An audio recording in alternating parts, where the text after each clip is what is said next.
Hi, Ken. How are you? I'm fine. How are you doing? Good. You're in your office? Yes. And Roger is in the vicinity, or? He's coming back today from Irvine. Right. You know, I'm going to see him next week. Yes, I know that. He's looking forward to that. I'm sorry I can't come with him this time. Yeah, me too. We had our anniversary a few days ago. We've been together 27 years. I know, Isn't that extraordinary? That is so cool. I remember one of the fondest years, truly, of my life is the year I lived with y'all in Tiburon. And that's when all the action was, of course. Yes, for all of us in various ways. It was quite a year. Well, we still have to talk Roger into doing integral psychiatry. I'm sure you can manage that in the next few days. Well, yeah, I mean, he'll come out here and then I get him to say yes, but he'll change his mind halfway on the airplane back home. Well, he's going straight from your place over to Zarshen. To his retreat teaching time, which he enjoys, and I think it would be excellent for him to do something on integral psychiatry. I think it would be a wonderful contribution. I do too. That's one of the things we're going to talk about in general was just, it really doesn't matter if you call it integral psychology or transpersonal psychology or any of those things. The distinctive thing about all of them is that in addition to the stuff covered by ordinary conventional psychology, there was some spiritual component. Yes. And so I wanted to see how you, looking back on the last couple of decades, really, several decades, the fate of spiritual psychology in the world at large. When you came in and were pioneering both humanistic and transpersonal psychology, obviously you had your work cut out for you because, the acceptance was virtually nil. And now it's a whole lot has changed. Yes, it has. I need to remind myself every time I think about the changes that have happened, say, over the last 30 years, it's so different. There's so much more acceptance of spirituality in conventional psychology. Right. And I think that the transpersonal movement has done its work in that sense because at the time it started, there was no acceptance of spirituality at all, and now it's really widespread. I mean, there's so many programs right in the APA that are oriented towards integrating spirituality with psychotherapy, and even the whole movement on positive psychology seems as though it's a resurrection of the original intention of humanistic psychology and transpersonal to address the whole person. Yeah. And I think integral, of course, does that more explicitly and in a more complete way than any of the other movements that I'm aware of at this time. I agree with you in terms of having to kind of remind myself of the difference. And I came in just a few years after you. You had already been pioneering this, but I got out of high school in 1967. That was when the Summer of Love was in San Francisco, and all sorts of things were opening up at that time. Yeah. Nonetheless, right at that time, there was virtually no meditation centers in this country. Yes. There was no TM even. I mean, the Beatles were still discovering that and putting it on the map. Yes. If you actually looked at diagnostic categories, if you explained an experience of Satori or cosmic consciousness to a psychiatrist, that was grounds to have you committed. I mean, it was a psychotic break, pure and simple. And then about 20 years later, you can have Transformations of Consciousness, a book that I had participated in, and 4 of the collaborators are Harvard psychologists and psychiatrists. I mean, it's accepted and taught at leading psychiatric medical schools, all in a period of a couple of decades. Yes. So it's really astonishing, actually, if you look at that one particular area, the changes that have happened. Yes, and it's certainly been true in the field of psychotherapy as well. I mean, it's expanded tremendously. It used to be that you had to be sick to go to psychotherapy, and now they say you don't have to be sick to get better, and so much of it is more growth-oriented. When I started first doing therapy many years ago, it was unusual to be doing growth-oriented therapy, and now it's really very common, which I think is wonderful because there's so much work to be done in terms of developing our inner awareness, and whether you're doing it in psychotherapy or through a meditation practice, I personally think that they're very complementary. I think that the interpersonal dimension of psychotherapy is very valuable for healing and also for learning to be able to express what's going on internally, because in meditation retreats you can go very deep, but you miss the interpersonal part of it. So I think that meditation and psychotherapy are really very complementary. Again, that's part of the integral approach. Yeah.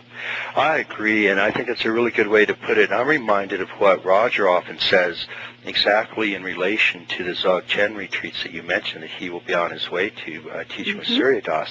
And he says it's kind of a rough estimate, but when he sees meditation students for interviews and guidance, he says about 80% of the problems are psychological or psychotherapeutic, and about 20% are meditation. Yes. And I think that's a very, very telling fact, because the implication, and I think you and I would agree with this, is that the 80% that really are specifically psychological or psychotherapeutic or psychiatric, those don't yield very well to merely meditating. That's my experience. Yeah. And my feeling is that so many meditators putting up with a lot more suffering than they need to, because a little bit of therapy could go a long way to healing some of those wounds that they really are struggling with, and they don't know that help is available. Yeah. And so I think that it is a matter of education, in a sense, of learning that there are different modalities that are helpful. Right. Now, when you started, you went to California School of Professional Psychology. Yeah. When was that? In the early 70s. It was in the early 70s, and you're coming out of a fairly, don't want to put too much of a Leave It to Beaver twist on this, but a fairly conventional family organization. That was, the education was very conventional in the sense it was preparing me to get a license in clinical psychology. Yeah. That was, but the 70s was when everything opened up. So you're getting your Ph.D. Well, I got my Ph.D. in 73, and at the same time I started working as an associate editor on the Journal of Transpersonal Psychology. Then when the Institute of Transpersonal Psychology was founded in 1975, I was on the faculty there for about 10 years. Yeah. And then the next decade I was on the clinical faculty down at the University of California at Irvine, so I learned something about psychiatry and how the emphasis on biological psychiatry is so difficult for young psychiatrists who really want to explore more of the spiritual dimension. Right. So that's where I think it's hopeful, because so many of the younger professionals really do want a more integral approach. And so I think that there's an enormous potential for developing a more integral field rather than having a purely conventional medical approach to psychiatry and psychotherapy. Well, as you know, we sort of use the shorthand of the quadrants, and the biological psychiatry is the upper right. It's dealing with the biophysical, observable material, if you will, organism. And then the interiors are the upper left, and those include everything from humanistic to existential, the transpersonal, phenomenological, and so on. And the tragedy, of course, is that with the split that's occurred, you really are kind of forced to choose one or the other. And, you know, what was that book? There have been several out. One was something like Of Two Minds, within there are these books about basically psychiatric interns going into psychiatric school, and at the beginning of their schooling, they know they have an interior, they know they have consciousness, they know they have a soul, and they're put through 4 years of an aggressive attempt to stomp that out of them and turn them into a belief that they're nothing but frisky dirt. Well, it's just horrifying for this. Yes, and just last week I was talking to someone who actually was a pioneer in pharmacology and psychiatry, and he said that he thought it was tragic, the fact that now pharmacology, of course, is required in all psychiatric training, but psychotherapy is not. Isn't that wild? So that's the problem. And on the other side of the fence, there's so many people, particularly people who are deeply immersed in meditation and spiritual practice, who refuse to avail themselves of medication when it's indicated. And there are times, again, when medication can really make a difference. The research, of course, shows that the combination of medication plus psychotherapy has the best outcome for people suffering from depression. Right. I hear so often people saying, oh, well, I don't want to take medication because I think it's probably my karma to work through this. And I think that's so unfortunate, because medication can sometimes make a tremendous difference in people's lives and really give them an opportunity to do deeper inner work. Yeah. The only problem that I see is that when medication is used instead of inner work, and it's just to mask the symptoms rather than work through things. Now, what's your sense? Because the things that you said all make an enormous amount of sense to me. I mean, you're talking about the necessity to take an integral approach to psychology and psychiatry, and that can include appropriate medication when that's the case. It obviously can include meditation, when that's certainly a part of it, and in psychotherapy as well, because you just can't get at some of these psychodynamic problems any other way, and that a judicious balance of all of those is both the quickest way to grow, evolve your own awareness, and also to reduce pain and suffering. That seems so eminently sensible to me. But as you know, it's just precious rare that people take this approach. Well, it is true, and I think that one of the problems is specialization, that we do specialize. For example, I've done most of my work is up in the upper left quadrant, and I don't pretend to be an expert in the other quadrants. Right. And I think it means a willingness to collaborate, to work with others. For example, not every meditation teacher is going to be a psychotherapist or a psychologist, and not every psychiatrist who's an expert in pharmacology is going to be necessarily an expert in inner work. So it means you have to find a team approach, because you can't expect any one person to be highly skilled in all different areas. See, that's one of the things that we certainly want to try to do through Integral University and through the Integral Psychology / Therapy module or college at the university. And we're really going to try to pioneer that, and we're going to try to do exactly what you're saying and come up with sort of a template of a team approach and protocols, and here's integral diagnostics and suggested integral therapies that can be used judiciously according to the best discernment of the therapist and the client working together and working with other specialists on the case and so on. And also, as you know, there are real economic necessities here, and you have to kind of, really bear down on for most people on some really fundamental issues and try to be as strategic as you can in terms of work and growth and intervention. But at the same time, the room for a more integral approach, it just seems so necessary. And again, highlighted by the fact that it's so rare. Yes. So that's what we're going to, we obviously want you to, keep a hand in on this thing and see how we're doing and throw your 2 cents in anytime you want to on how we should take this thing. Well, thank you. I appreciate that, because I certainly have learned a lot about the options that are available, and I do think that that there are increasingly many people who recognize the validity of an integral approach, and also who recognize their limitations, as well as knowing that you don't have to be an expert in all areas, but you have to be able to recognize all the different areas and what they have to contribute. Sometimes would refer to that as like a GP, the sort of the general practitioner, which is, even in the medical model, a general practitioner, the family practitioner, is not a specialist in all these other areas. Usually the GP can't do brain surgery or even laboratory work or all that stuff, but is trained to spot major illnesses or problems or stick points in these various areas. And then if they can't handle them themselves, and they usually have their own sort of specialty of the thing that they do well, but then they can refer to others and to that team approach that you're talking about. And that's certainly one of the things that we would try to do, is create an integral team. Yes, I think that is the way of the future. Yeah. And it just makes so much sense. So, Frances, seriously, though, I mean, I'd really like you to get involved in this. Well, that sounds like something I'd be very happy to do. That would be great. And that would be fun to do, and it would be, I think, a good use of my time. It's 1970s, you're at California School of Professional Psychology, you're getting your Ph.D., and you started to work at the Journal of Transpersonal Psychology. That's how I met you, wasn't it? It was. Well, very few things I save, but I still have a handwritten letter from you when you first read Spectrum. Oh, really? Yeah. Oh, for heaven's sake.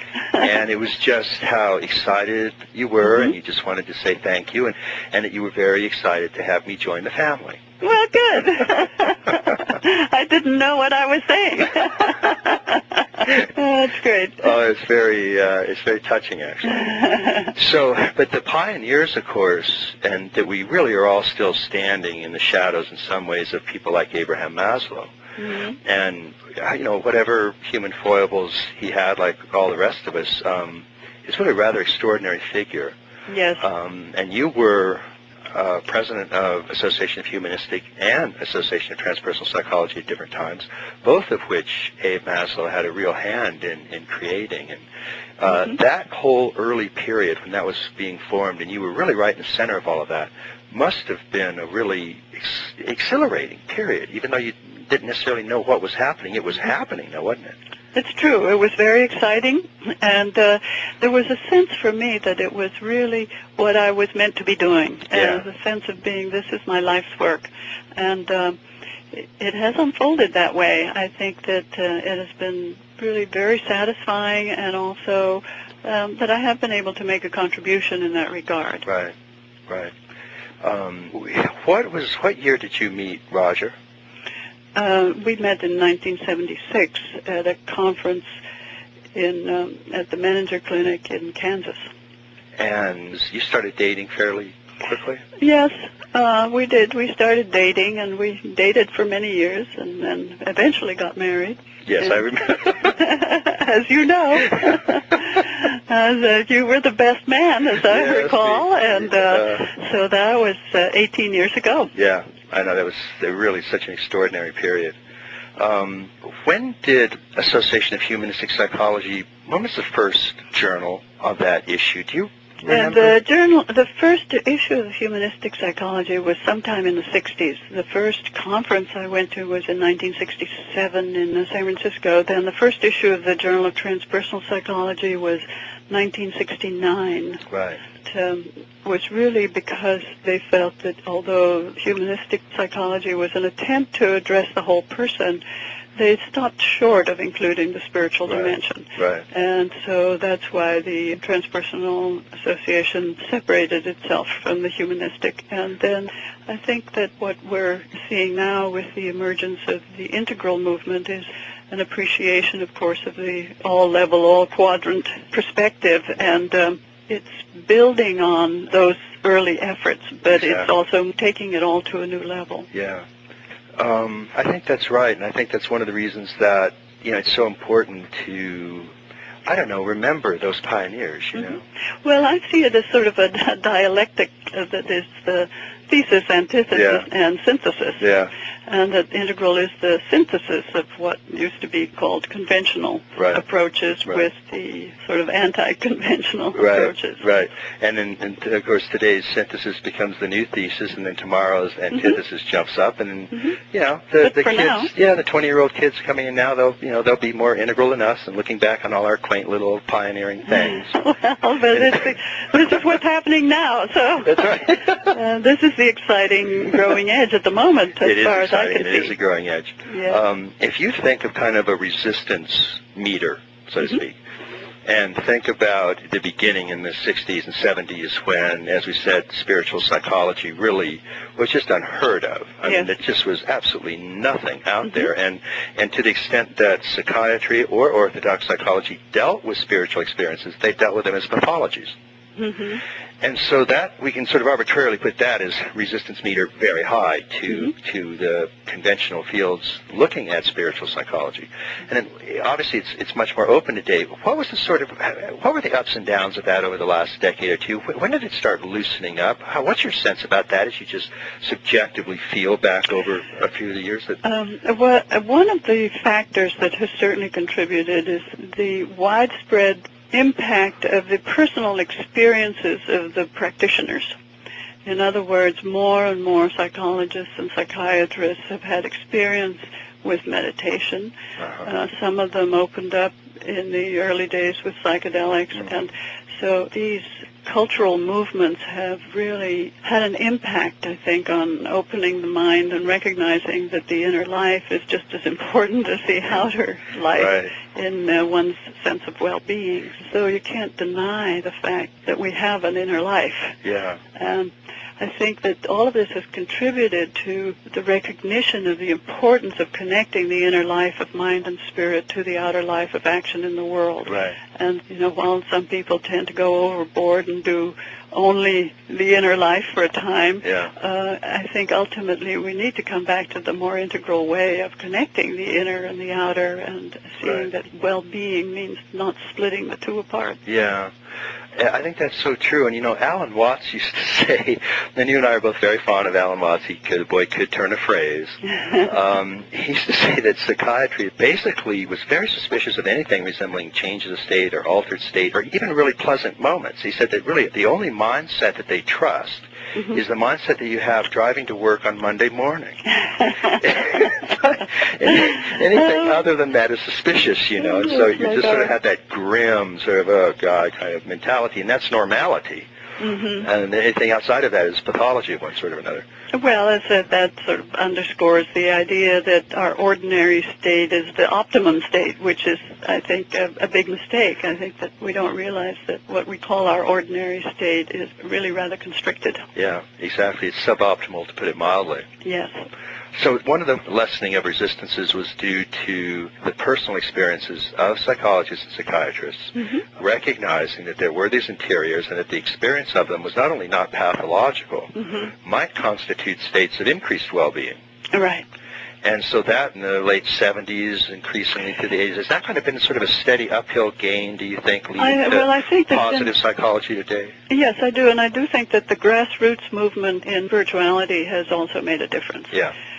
For all of its problems and shortcomings, the whole New Age movement was an expression of grassroots spirituality, which also showed some of the pitfalls. But there has been a very widespread movement in grassroots spirituality, so that the public has demanded more attention to these matters, to the life of mind and spirit.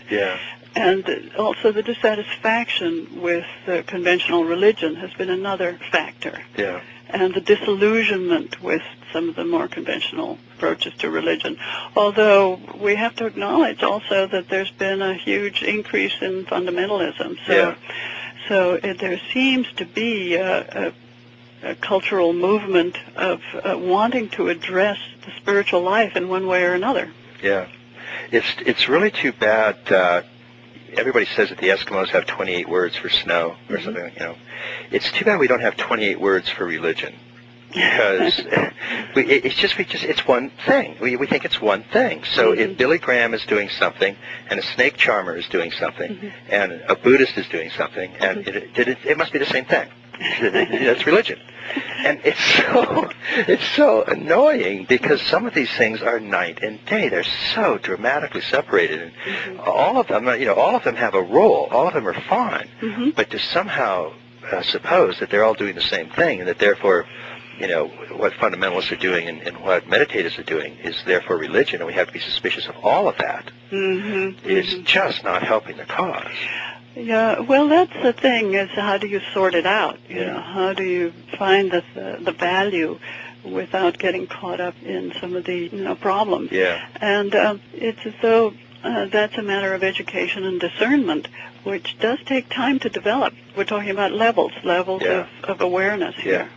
And in my work, what I see is that I try to meet people where they are and find a way to connect and talk with them. And then I find that as the deeper we go, the more we can get to that place of connecting in a way that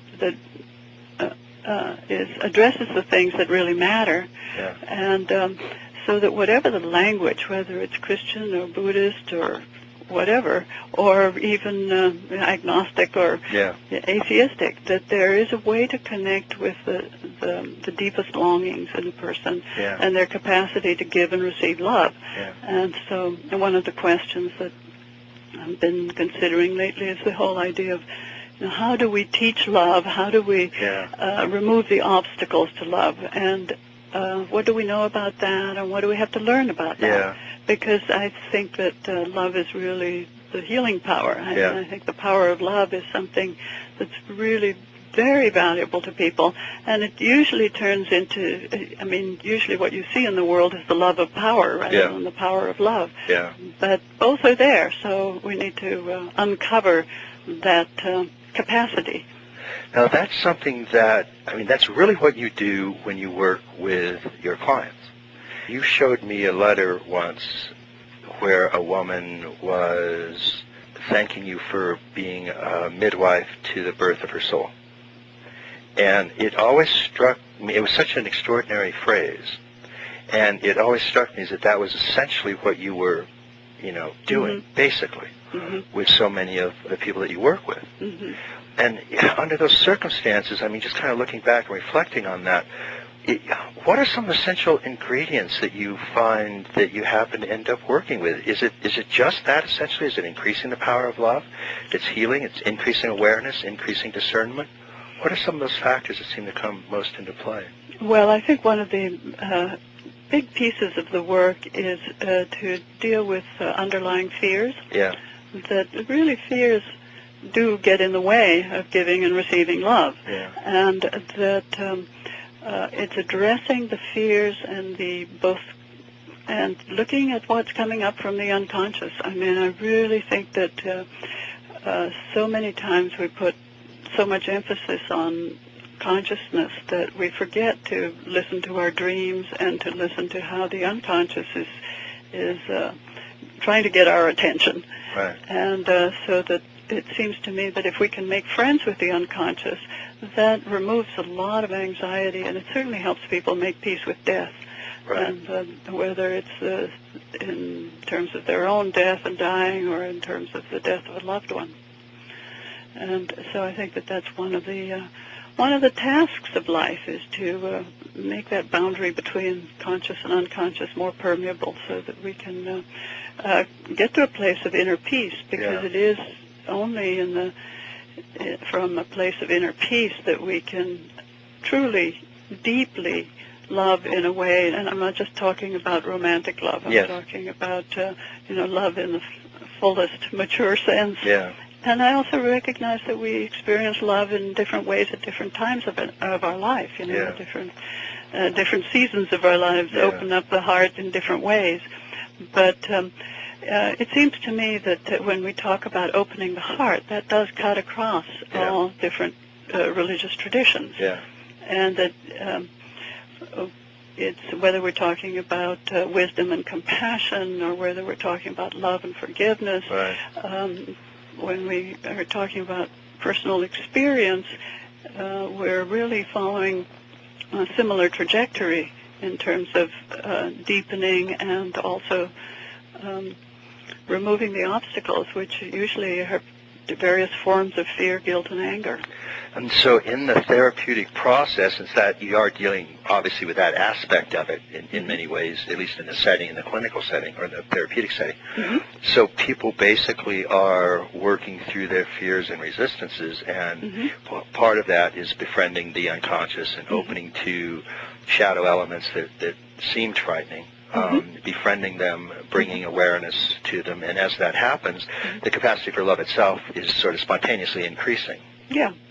And that just keeps going. Well, it's sort of like, discovering the true nature. Yeah. It's removing the obstacles that are in the way, and there are plenty of those. So we have to be willing to attend to those, and so that we can release the blocks that are there.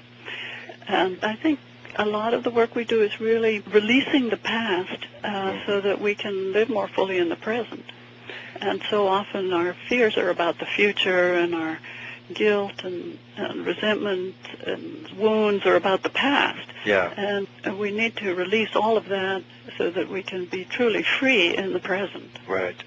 In addition to your therapeutic work and your work in various organizations like Humanistic and Transpersonal, and now you're working with Fetzer, many others that you've worked with over the years, you've also done seminal writings that have been very important for a lot of people, particularly therapists, going from Awakening Intuition through The Inward Art, Shadows. These books have had a really big impact on people that were both practicing an integral therapy and psychotherapy, and also seekers, people that wanted to apply it in their own lives. Roger and I used to kid and say, and because even going back to Awakening Intuition, that my writings and your writings shared a similarity, and we couldn't figure out whether you took my writings and simplified them, or I took your writings and complexified them. We knew somebody was... That was very kind of you, but I certainly have felt very much of an affinity with your work, and an enormous amount of gratitude for all your contributions, because it's just made such a difference, certainly in my life. You go back to something like Awakening Intuition, though. I'm still amazed at how. I was looking at that book a few months ago. It's hard to disagree with anything in it still. I'm amazed at the kind of legs that thing has. Well, I'm amazed that it's still in print after all these years. That's exactly an indicator, isn't it? 24 years and it's still in print. That's quite unusual. I haven't seen any major advance over that. I've seen books come out and try, and I look in vain for something particularly new that they've come up with. So that's that's a pretty interesting testament right there. Well, that was, I guess, an expression of my being rather intuitive. On physical, emotional, mental, and spiritual level. But I did think of something recently about Shadows of the Sacred, that book. Yep. And, so often people interpret that title as if as being dealing only with the negative aspects of spirituality, but it's not at all. It's much more what I would describe now as though every image that we have, all the images that we have made are like shadows on the one reality. Right. So that it's being able to see through the images to the underlying oneness or the underlying reality. Right. And that doesn't mean that we don't work with the images. Right. It doesn't mean that we can't, that all of the various images of the sacred can help us along the way, but that ultimately we also need to see beyond them. Yeah. So it's somehow an effort to point the way, and it's like saying, in Zen it's all Makyo. Yeah. But on the other hand, my feeling is that working with that intermediate realm of the subtle realities is really enormously beneficial to people on the path. Yeah. And a lot of the work that we do in therapy is in that domain. Yeah. So that, yes, you can call it soul work. Yeah. It is about working with those subtle images that are available to us when we open the doorway to what we call the unconscious. Yeah. See, I always liked Shadows of the Sacred. I thought it was a great title, and even though you're right, it has been misunderstood in certain ways as being nothing but, the negative side and so on.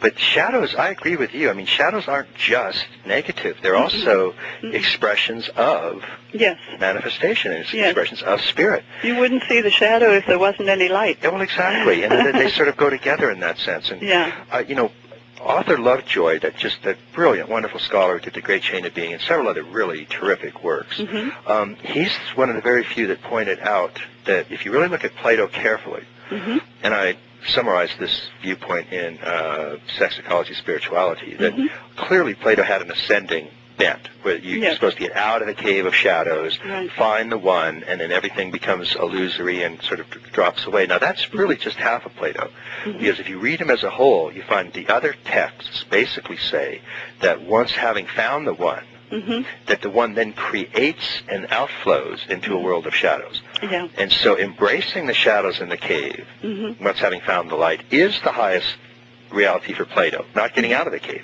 Yeah. So that's really interesting. You have to get out of the cave, but you have to come back in it with that light and then embrace those shadows. And that's a perfectly non-dual realization that Plato had. Yeah. And that's what I always saw you talking about in Shadows of the Sacred. And you could play it both ways. You were clearly talking about the negative, but you're also talking about this non-dual realization where we embrace shadows and light as expressions of the great perfections. Yeah, yeah. And so there is that... and yet, in a certain sense, I think that the best we can do with words is point the way. That we must. It's tricky to talk about a non-dual realization, and you probably do that better than anybody I know. But it does get into what's ineffable. Exactly, and the silent pointing has always been the way of the sages at that point. Nonetheless, we can do some talking pointing. Well, Katagiri, he did two, but Katagiri Roshi was one of Suzuki Roshi's successors, of course, and is very important to me because I had my first little awakening under his guidance. And he did two books that really are a perfect expression of both movements, for the ascending and then the descending embracing. And the first book was called Return to Emptiness. That's a beautiful title. Wonderful title. And the second book was called You Must Say Something. Oh, yes. That's nice. Isn't that wonderful? Yes. Having found emptiness, now you must say something. Yes. So what is that? And I thought it was just wonderful kind of... Yes. Well, that was the sense that I had in terms of my writing. It was always something that was coming from the inside that wanted to be said.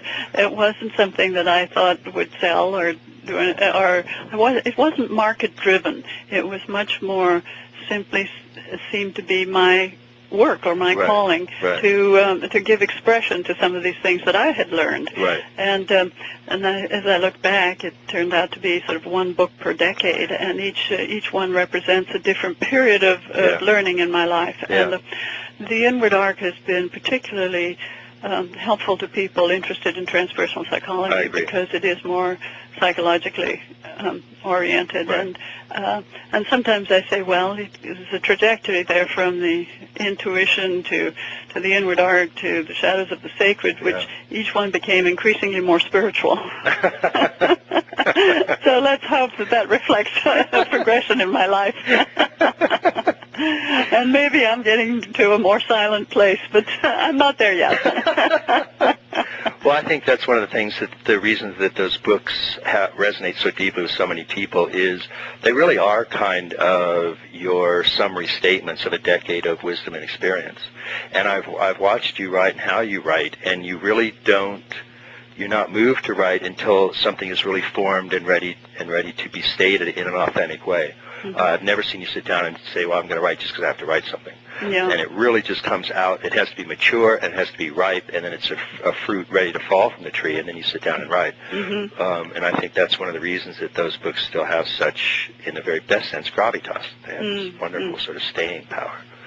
Which is terrific, actually. Well, thank you. I appreciate that. And maybe, as I become an elder, I can be more of a sage and point the way silently. But I haven't gotten there yet. I'm going to have to get you a copy of Katagiri's second book, so you must always say something. Okay. That sounds good.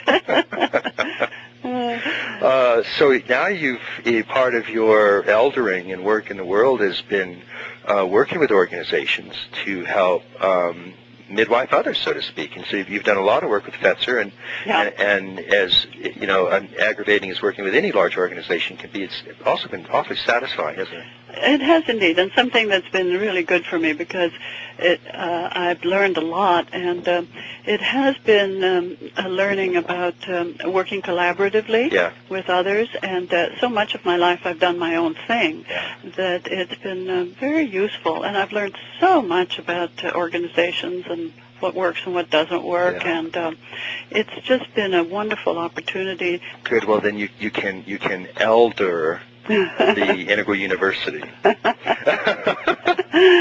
Well, I think it's a wonderful effort, and I'm really excited about what can happen with this. I just think it's so timely, and I think it somehow feels right to have it be happening in cyberspace. I think so too, because it's the only place where we can start and call the enormous amount of interest that as of yet is spread thinly over the globe. And that's what cyberspace is great about getting, and bringing them all together and giving them this integral commons where they can meet and carry these things forward. This is going to be really up in about a month. Excellent. Well, do keep me in mind because I find it's a very exciting prospect. I think it would be fantastic. I'd love to be involved in whatever way makes sense. That would be great. I'm sure you can manage that in the next few days. Well, yeah, I mean, he'll come out here, and then I get him to say yes, but he'll change his mind halfway on the airplane back home. Well, he's going straight from your place over to Zarshen. To his retreat teaching time, which he enjoys, and I think it would be excellent for him to do something on integral psychiatry. I think it would be a wonderful contribution. I do too.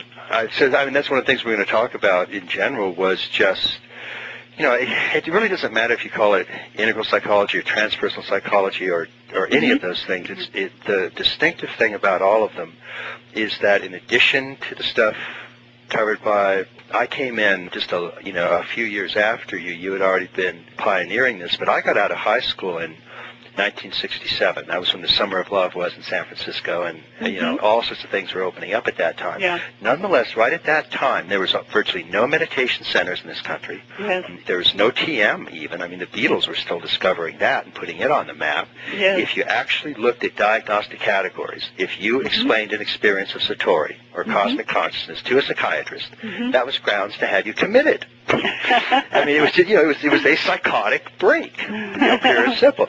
And then about 20 years later, you can have Transformations of Consciousness, a book that I had participated in, and 4 of the collaborators are... At the time it started, there was no acceptance of spirituality at all, and now it's really widespread. I mean, there's so many programs right in the APA that are oriented towards integrating spirituality with psychotherapy, and even the whole movement on positive psychology seems as though it's a resurrection of the original intention of humanistic psychology and transpersonal to address the whole person. Yeah. And I think integral, of course, does that more explicitly and in a more complete way than any of the other movements that I'm aware of at this time. I agree with you in terms of having to kind of remind myself of the difference. And hi, Ken. How are you? I'm fine. How are you doing? Good. You're in your office? Yes. And Roger is in the vicinity, or? He's coming back today from Irvine. Right. I'm going to see him next week. Yes, I know that. He's looking forward to that.